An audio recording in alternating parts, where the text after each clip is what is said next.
Аға, қырғыздармен біз қазақтарды көп салыстырасыз дейді. Білемін, бірақ та олар қанша президент ауыстырылды, дамып өркендеген жоқ, ештеңелері жоқ қой дейді. Қырғыздар кем дегенде демократияның не екенін білді. Қырғыздан Назарбаев деген адам шыққан жоқ. Қырғыздан Назарбаев сияқты бүкіл кланы мен халқын тонап отырған жоқ.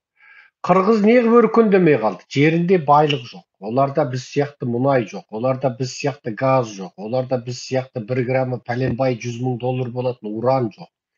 Оларда біз сияқты жерасты байлығы жоқ. Оларда алтын мен күміс, мыс қана бар. Сол алтын мен мыспенен бүкіл бюджетін, әскерін, халқын бағып отыр. Халқы шетелде жұмыс істеп, сол жұмысын мемлекетке жіберіп бағып отыр.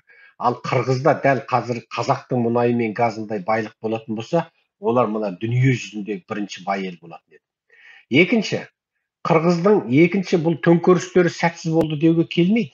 Олар кем дегенде президентті кез келген уақытта жұлып алатындығын дәлелдеді. Сен Еуропаға бар, Америкаға бар, сен қырғызбын десең, екінің бірі құлақ елең етеді, қырғызсың ба дейді, біледі. Қазақпын десең қайда дейді, кейбір топастаулар қайда дейді, қазақтың кім екенін білмейді. Дүние қырғыздың қайда екенін біледі, қазақтың қайда екенін білмейді. Ол енді мен қазақпын, мен де намысым келеді, бірақ шындық сол. Қырғыздар өзінің батыр екендігін дәлелдеді. Президенттерін біздің Назарбаев құсап, қолдан құдай жасап, Амитаба деп Назарбаевтың бүкіл інісіне, немере інісіне, құдасына бас ұрған жоқ. Бүкіл министр депутаттар қос-қостан тоқал алып, ана жақтан Дубайдан бір микрорайон сатып алып, мына жақтан Анкарадан, Истанбулдан бір микрорайон сатып алып, іріп шіруге рұқсат берген жоқ. Сол бір $50,000-$100,000 жей бергенде бас салып жұлып алады. Міне осыдан-ақ қырғыздың мықтылығын ойла.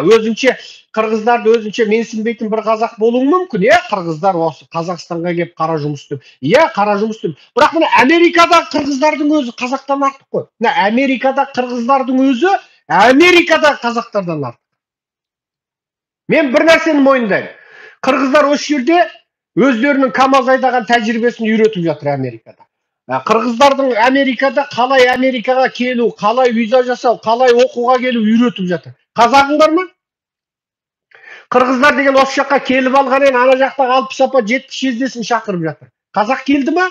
Қырғыздар бұл жаққа келіп ресторан ашып, кафе ашып жатыр. Қырғыздар бұл жаққа келіп неше түрлі мамандықты оқып қалып жатыр.